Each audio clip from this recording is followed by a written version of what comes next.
Hey everybody, welcome to Movie Mavens, home of the spicy double feature. I am Carson Green.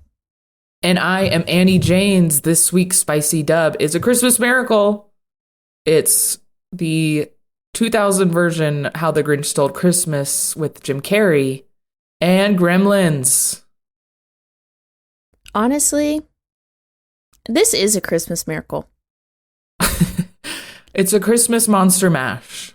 It is, yeah, it's a Christmas monster mash. This feels appropriate. I don't think we've ever done a Christmas episode, have we? I'm going to just say no without any proof. I don't think we have. That feels right for us. It feels right that the first Christmas episode would be a monster episode. Yeah. And I'm surprised that you were so down to do Gremlins. Really? I don't know why. I don't know your relationship to it. I mean, it was between this and The Passion of the Christ. Well, I'm glad we did Gremlins. Okay, well, do you want to jump literally straight into it? Yeah, which one do you want to start with? You know what? Let's go chronological. Let's talk about Gremlins first. Okay. Billy Pelser has a nice home. Billy, is that you? Yeah, Mom, it's me. A nice job. A nice girl.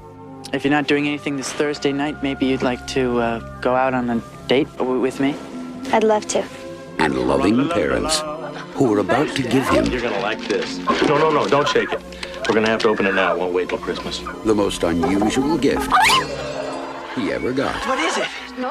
It's your new pet. Come on, Barney, be a good dog. My dad gave it to me. But there are a few things to keep in mind. If you expose it to the light, you may hurt it. If you get it wet, it will multiply. All that from water? They got wet? Yeah, plain water. And most important, no matter how much they beg, never let them eat after midnight. Because when they do, they change. Okay, Annie, please hit me with some facts. Okay, Gremlins came out in 1984. It's older than both of us, baby. Written by Chris Columbus. Chris Columbus would go on to be a director of Harry Potter 1 and 2, Home Alone 1 and 2, some of your all-time favorite kid classics. Wow. It was directed by Joe Dante. This is produced by Steven Spielberg, Kathleen Kennedy. This is an Amblin production. It's starring Zach Galligan, Phoebe Cates, Hoyt Axton, K.E. Luke, and Corey Feldman. Here is the description from IMDb. A young man inadvertently breaks 3 important rules concerning his new pet and unleashes a horde of malevolently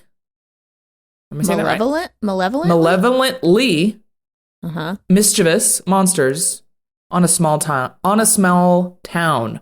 It has an 86% on Rotten Tomatoes. Okay, Carson, what made you want to watch this?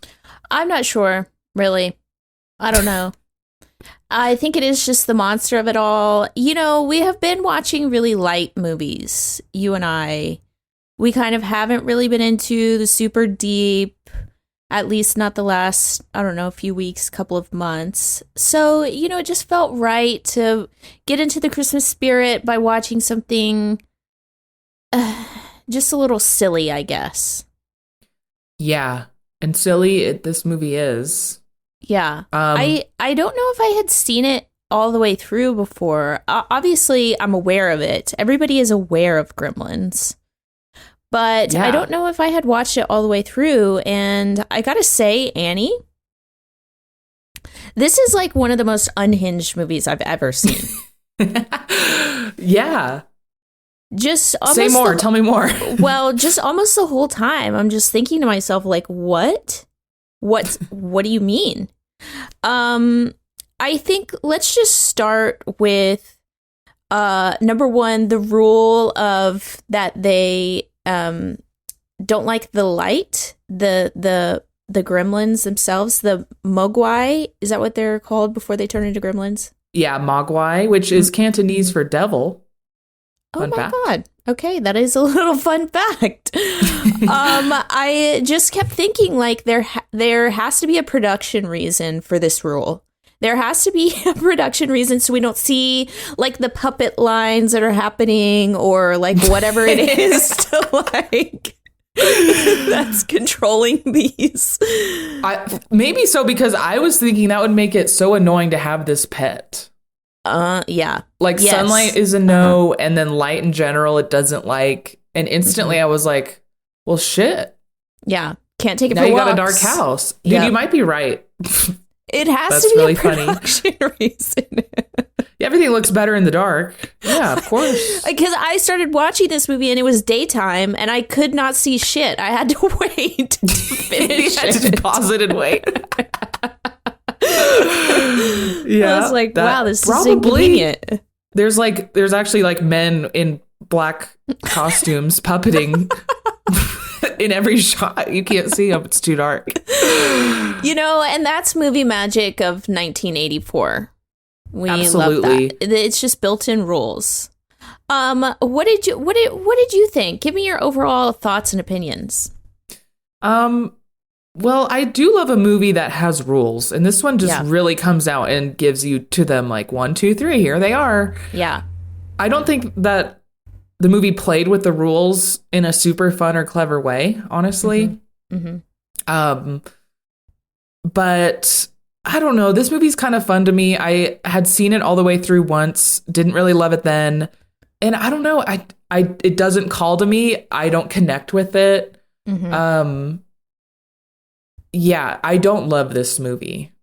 I really don't. And it's not going to be a Christmas classic for me. This is not going to be one that I'm like, oh my God, I got to show my kids this. I don't know. It was fun. It was fine. Mm-hmm. I liked the unhingedness. I did laugh out loud at times, and the creature effects were cool. But I do not connect with Gremlins. I don't know why. Okay, that's so interesting because approximately 15 minutes ago, you told me that you were currently watching Gremlins 2. So, like, what's the truth? What's going on? Okay, the truth is that Gremlins 2 has, like, a cult following. And there's an affinity for it because it's kind of, like, even more unhinged. Like, it's even crazier. And I am consuming it now as, like, a piece of film history. It's like a little piece of homework for me at this point. Okay. Doing it while it's fresh on my mind. The first one's fresh in my mind. Mm-hmm. And what if I like it? And what if it, like, in retrospect makes the first one better? So I liked it enough to go seek out the sequel. Okay. I just didn't. Okay. I didn't like it very strongly. Okay. I will say that Gizmo walked so Baby Yoda could run. Period. Okay. Well, let's talk about some of the silliest of the things. I have a list. Number one, I'm just gonna go with like the craziest line that probably has ever been said in a movie by Phoebe Cates. I feel like I already know what you're gonna say. Is it? Let me just take one guess and then you tell me. Okay. Is it the presents line? Opening presents line? Yep. Okay, hit it with, tell the audience because I wrote this down. Yes. Okay, so Phoebe Cates is describing.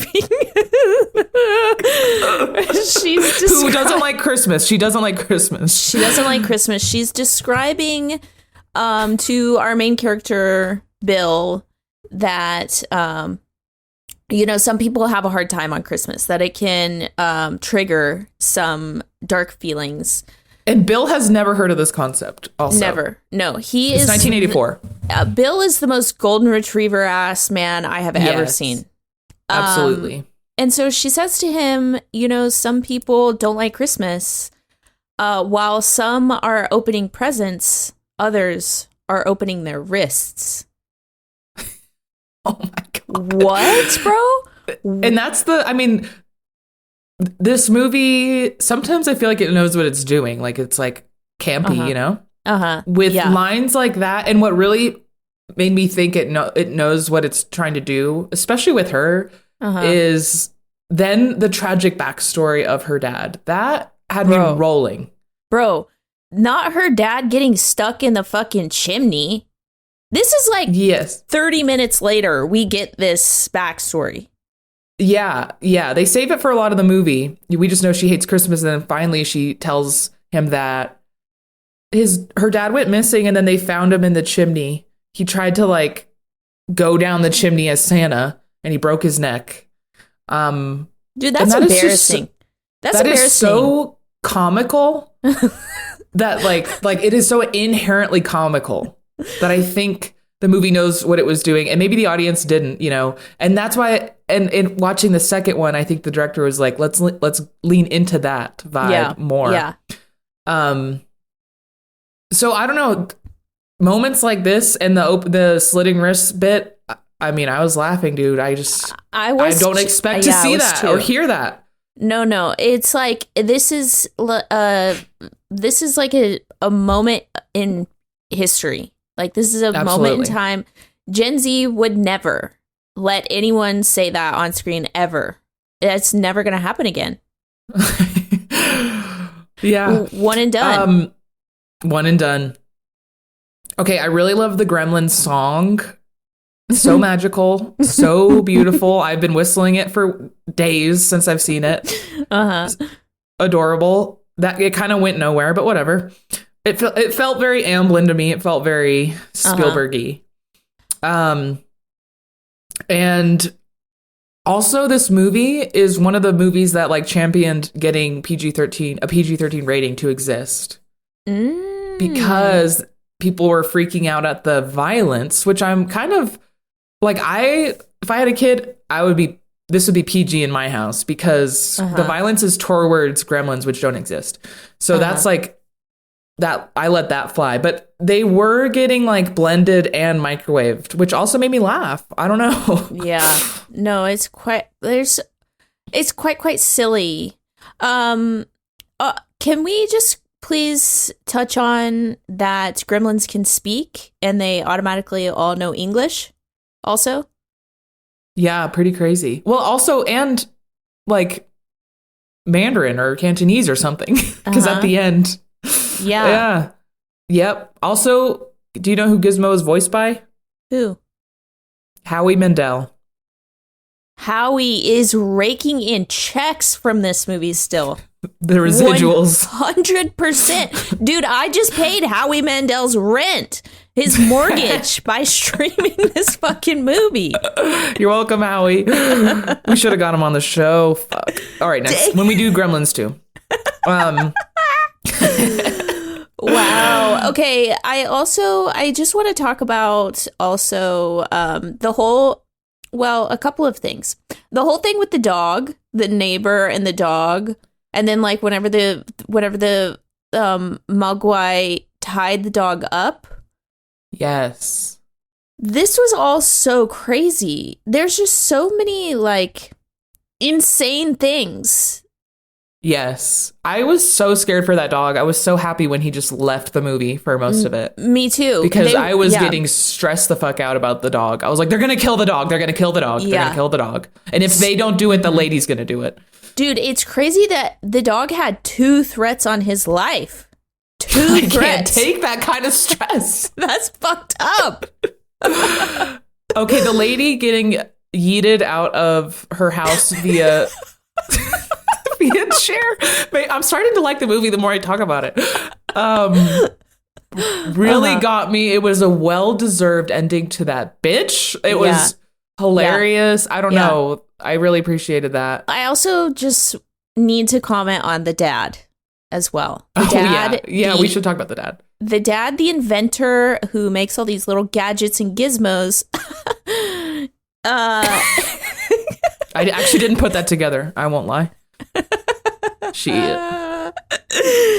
Anyway, there's just all of these fucking terrible failed inventions all over their house that they, like, the son and the wife use because they're supportive. You know, they use the egg cracker that cracks all of the eggs at once into the bowl with the shells. With the shells and all. He uses the orange juicer that then explodes orange juice all over the kitchen and all over himself. The dad is desperately trying to sell this this bathroom buddy, which is like a multi-tool. It has a razor and a toothbrush and a mirror all built in, so you only need one thing. And the toothpaste explodes on his shirt, and he just like keeps rolling with it. He's like, oh, that's okay. I just gotta say, I admire this man's tenacity. Absolutely. I admire that, you know, he's still going. Yes. And then if I could just have an ounce of his confidence. Yeah. And then when he goes to this invention convention and he's like way outclassed, like they're inventing droids. Uh-huh. And uh-huh. I don't know, he just skips on out of there. It's all good. I respect the hell out of that man. I respect the hell out of the mom who killed 3 gremlins in 10 minutes. Like, yeah, it was no issue for her. She could have taken them all down. Yeah. If Billy had let her. She's baller. Yeah, absolutely. And then, I forget the love interest name. What was her actor name? Phoebe Cates. Yeah. Her for like no reason serving the gremlins in the bar. Like just serving them like she's working there. Also, like a month before or a couple of weeks before we watched this movie, Gus had sent me a clip from this movie. There's like a common relationship dynamic of OCD having boyfriend and ADHD having girlfriend, or just couple in one way or another that shakes out. And somebody like applied that dynamic to a clip from Gremlins, and he sent it to me. And it's the moment where they're in the bar and there's like a gremlin smoking with like a fedora and the music's like jazzy and he's like, it's like really dark. And then a little bee pops up and it's like, and like you zoom out and there's a gremlin like trying to give a puppet show to that gremlin. And that was the clip he sent me. Anyways, we really related to that. You know, at the heart of it all, gremlins are like kind of cool little dudes, you know, despite the violence. They're actually kind of cool, bro. They're like kind of cool dudes. I don't know. They're kind of cool. Not the cigarette. Oh, that's funny. The more I talk about it, the more I'm like having fun with it in my mind. Watching it wasn't as fun, but shit, I don't know. Maybe I'm starting to like it. Maybe I'm starting to have a good time with Gremlins. You know, I will say this. I didn't find anything like overtly offensive. I mean, it just except that one line. Except that one line. But even one then, line which made me laugh. So I don't know. It made me laugh too. It's like, wow, okay. Yeah. And that's saying a lot for a movie from 1984. Absolutely. Okay, I just want to touch on the ending. Basically, the man from Chinatown who sold Gizmo comes back and takes Gizmo. Yeah. And honestly, like, when you think about how this movie has to end, there's no other ending. I just love that it's like, he just comes back and he's like, give me this thing. I knew you couldn't handle it. Yeah. That's it. You idiots. And I think that's so funny. Like, because otherwise you have this question of like, the gremlins are agents of chaos. Like, you cannot just have them. No, you can't just have them unless you're super disciplined. Yeah. And I don't know. I just love the idea that this guy just comes. He walks away. We just see him walk into the distance, the Christmas distance. Yeah. Very silly. Not before he drops a knowledge bomb. He says, in order to understand, you must listen. Like, okay. Ooh. Period. Okay. I mean, Mogwai, right. He is speaking English to us, but sure, we're going to understand it. But I liked it. I did. I liked it. Bill, you know, bless his heart, he's just a little dense. He's, you know, simple man. Yeah, very simple, very golden retriever. I'm glad. I like that Gizmo didn't want to break the rules, though. Yeah. Like, Gizmo was a good boy. Yeah, he was. No, he really was. Yeah. Aw, Gizmo. What a silly, Gizmo. what an unhinged movie. I'm glad we watched it. Oh, I am too. And it is a Christmas movie. Absolutely. Christmas approved. There's Christmas music. There is snow on every ounce of the ground. Yep. It's like very bad fake snow everywhere. And yeah, this movie reminds you throughout that it is a Christmas movie. It definitely counts in my book. Yeah, me too. You know, also the comments about, the comment and The comment. the comment. That too. Yeah. Okay, well, I'm ready to score if you are. What would you give it out of 10? Annie, I think I'm going to give it a 7. Wow. It was fun, dude. I'll watch it again. Okay. I'm going to meet you right there. 7. Movie Yeah. Maven score 7 out of 10. Gremlins, it's a recommend by us. It's on Max. I don't know for how long. Yeah. I don't know if it'll be there by the time you hear this. Yeah. But that's where we watched it, baby.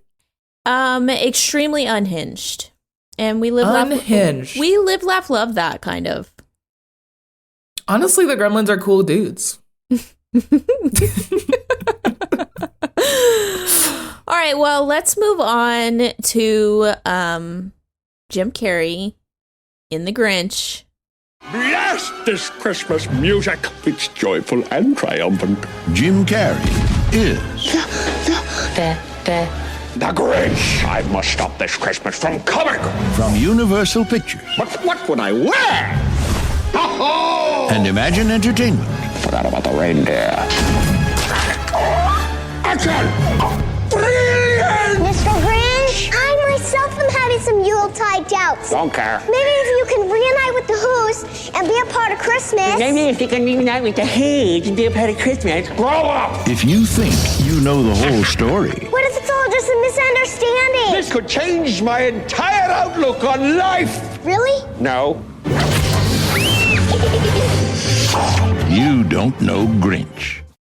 Annie, could you please hit us with some facts? Okay, this movie came out in the year 2000. It was written by Jeffrey Price and Peter S. Seaman, directed by Ron Howard, starring Jim Carrey, Jeffrey Tambor, Molly Shannon, as well as many more. Here's the description from IMDb. On the outskirts of Whoville lives a green, revenge-seeking Grinch who plans to ruin Christmas for all of the citizens of the town.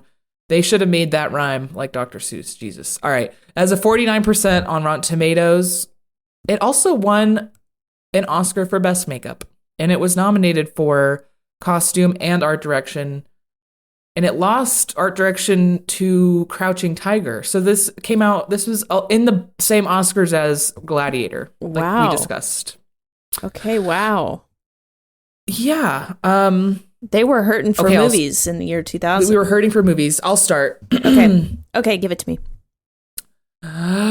Okay, anti-consumerism anthem. Period.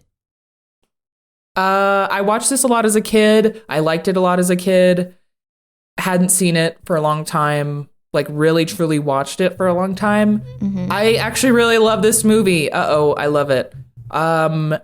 This movie, it features a whole made up world. Mm-hmm. Everything has a custom prop. Yeah. There is so many like special effects happening in all the shots, like practical special effects happening. Yeah. The production design I adore. And most of all, it's happening in a snowflake. And I just can't fucking get over that. I just love that it's happening in a snowflake. And I'm pretty sure that's a Dr. Seuss special, but I love that idea. Mm-hmm. Jim Carrey cracks me up, and I love the message of this movie is awesome. And I want to talk about like what I remember feeling watching it as a kid. Okay. But all this to say, I really love it. I think it's hilarious, and the production design is out of this world. So that's how I feel. What about you? Okay, well, I don't feel the same. I'm so freaking sorry about that. Freaking sorry. You know what? I couldn't stop thinking, actually, and this is so silly of me, but I was like, okay, if Who's have Christmas and they live in a snowflake, that would imply that there was a who Jesus at one point in time. That the who Jesus gave his life on the cross in order for these people to have Christmas. I don't know my Christmas history, but I think Christmas can exist without Jesus, as it does in this world of like, it's simply the elements sans Jesus. Christmas tree, presents, singing around the tree, eating food. Yeah. It's all about the holiday. Okay, so but I love this idea. Maybe there was a who Jesus, and that is hilarious to think about. Where is the who version of Passion of the Christ? That's what I'm saying, bro. Like, imagine this mashup of Passion of the Christ and the Grinch, seeing what Jesus laid his life down for. The cross is all wonky. The cross is like wiggly. And also Jesus with the who face is really funny to think about. Oh my God. A who would never crucify? A who would never crucify? Okay, say that to the Grinch. He turned around in the end because of one little girl. Okay, well, and, you know, to that point, it was amazing to me that this movie has a 1 hour and 45-minute runtime when I would say, arguably, that everything that happens that needs to happen is like 20 minutes, maybe. Yes. I don't know. Okay. I guess it feels a little long. Well, it's not that it feels long. It's just that it feels like, what else do we have? Like, the, you know, what's our subplot here? Like, what's our plot B? What's our C plot? We should have had a little subplot, you're saying. Yeah, I mean, just something. It's just like, it just doesn't have a lot of substance. And, you know, Too simple. Maybe we have Dr. Seuss to blame for that. Maybe so, yeah. I mean, yeah, there could have been a little B plot in there. What we get though, is we get to learn why the Grinch is the way that he is. And when I tell you, this is what I wanted to talk about earlier. Yeah. This movie is an empathy generator. Okay. They say that art creates empathy and movies can create, I don't know, there's a really good quote about movies creating empathy. Okay, I believe you. And art in general. I remember this movie like unlocking empathy, not just like a concept, but like creating levels of empathy within me as a child watching it because of how bad I felt for baby Grinch getting bullied. Yeah. That was so much for me. Yeah. And I love like the intricacies of the hot who actually liked him. Yeah. But he was shit on by the soon to be mayor and Cindy Lou Who. I connect so much with Cindy Lou Who even now. She is questioning everything. She's like, hold on. This is too many presents, actually. Yeah. And why are we even doing this? I'm starting to not understand Christmas anymore. I don't even know what to ask for. That hits me so hard. Seeing her little Dear Santa letter saying like, I'm not even sure what to ask for, really hit me. And standing up for the Grinch, that is my girl. When I was a kid, I was watching Survivor with my family, as we did weekly. Mm-hmm. And there was some cast member person on there that my family didn't like, and they were like verbally booing them or something. Mm-hmm. And I literally started to cry because it was all too much for me. So when I tell you I am Cindy Lou Who, I just love that she stands up for this vile man. Yeah. And I don't know, her Christmas song, I remember crying at that as a kid. Wow. Okay. So I was very touched by this movie. You have an emotional attachment to this movie. I, not so much. So I was watching it like, what the fuck is going on? What is this? Where is who Jesus? You were so caught up in how can they have Christmas without Jesus? I was just so... You're like, put the Christ back in Christmas. That's their problem. You know, she wouldn't be so confused if instead of the Book of Who, they had the Book of You Know Who. This is the other thing is she's questioning the Book of Who, and she's like, wait a minute, like, is that even right? And then the mayor is using the Book of Who and he's making shit up, and she's like, give me the numbers of the pages, like, give me the quotes. I don't know. I loved all that. Cite your source, bozo. Cite your sources. Okay, so you're caught up in where's Jesus? I think I just needed a little bit more lore. I think I wasn't able to really suspend disbelief. It was just a little too silly and a little too thin. You know, like where did he come from, actually? The Grinch? Yeah, what is he? He came down on a stork like all the Who babies. Okay, what does that mean? Well, where actually did he hatch from an egg? Like what? We don't know. We don't know. This is not a Wicked situation where we know where the green came from. Yeah, he's just a little different. It's like sometimes the kid comes out and it's a little different. We know that that's real. Okay, and you know what else? I just have one final gripe here. I had a fine time watching this movie. It's not to say that I dislike the movie. I just, you know, it's a kids movie. And but okay, remember earlier this year when we watched The Mask with Jim Carrey? Yeah. Okay, exact same performance. The exact same performance. That's just Jim Carrey. That is just Jim Carrey. And, you know, I think it was funny and quirky when I was a kid. Watching it now, it's like, wow, he just did the same thing over and over again for so many years.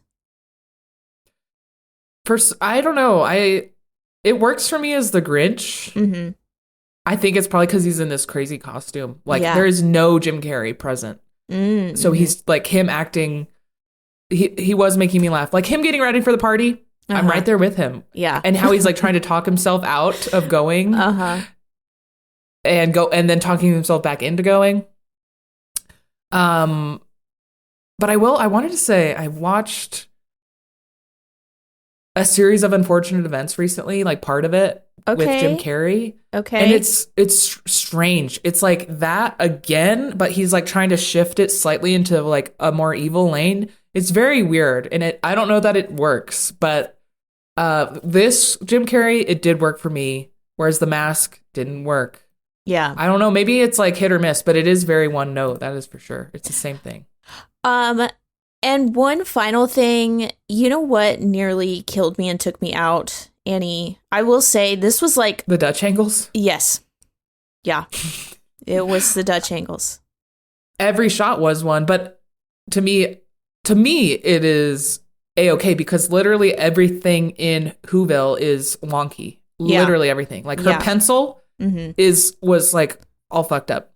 So it gives a Dutch angle pass for me, but I know that is like your kryptonite. It's like, bro, you can't hang with a Dutch angle. No, I really can't. It makes me cross-eyed. It makes me unreasonably angry, violent. You're dizzy. Yeah, I get dizzy.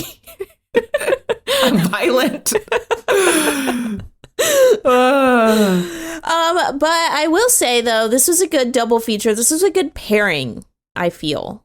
This was a silly little pairing about silly little Christmas, about silly little creatures. Amen. I can't believe I thought that Gremlins had a little more substance to it. Gremlins or Grinch? The Gremlins, I think, yeah. Oh, you were surprised that it does have more substance. Yes. Yeah. I think it does. It's a little bit more of just like a stereotypical movie-ass movie. Yeah. Whereas this is like, I think it is held back by the Dr. Seuss of it all, honestly. Because it is just like, and this and this and this. And yeah, maybe they should have made it 1 hour, not an hour and a half. Let's just get rid of movie rules in general. Okay, Two things though I do want to say I love are there is like a special effect, like practical effect in almost every shot. Mm-hmm. Like that bridge in Whoville, someone walks sideways on in the opening shot. We had to rewind it because we were like, wait, what? And even like when the Grinch saws a circle around a Christmas tree, the Christmas tree falls and then the Grinch pops back up. Like, you know how hard that shit is to reset? Uh-huh. And every single shot has like, okay, the stockings need to be pulled off automatically by magic, and then the Christmas lights are gonna fling on this side. Like, that is all. It is so much to coordinate, and it is everywhere. And other thing I wanted to say, I think this movie is filled with world building. Yeah. Personally, and a lot of custom shit. One example I'll give that I love is the stamp in the mailroom that says "Heck of a Rush." Oh, I love that. It's silly. All right. Well, I'm sorry it didn't hit you. Yeah, you know, what I did love.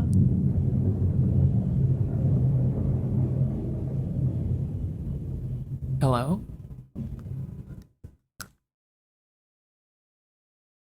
Oh my god, like the craziest jet I've ever heard. Just this was like some military shit flying. They're going after those drones right now. Oh, that was crazy. Final thought though is that the Grinch's love interest, super hot. That who gets a pass from me, bro. Oh, and I love that she was still in love with him. Yeah. After all those years. Yeah, I mean that's a little male fantasy kind of crazy, but yeah. True. Okay, well, you know, I had a good time watching it despite all of my grievances. It's going to be a 4. This is going to be a 9 out of 10er. Damn. A love from me. Damn. Woo-wee. I do look forward to showing my future children this. It's a 6.5 out of 10 movie Maven score. And that is the Christmas 2024 Christmas double feature. Hell yeah. Okay, well, if you have a suggestion for next year's Christmas double feature, write to us on Instagram at Movie Mavens or send us an email, moviemavenspodcast@gmail.com. And that's going to be it. That's it from us, Movie Mavens all the way out.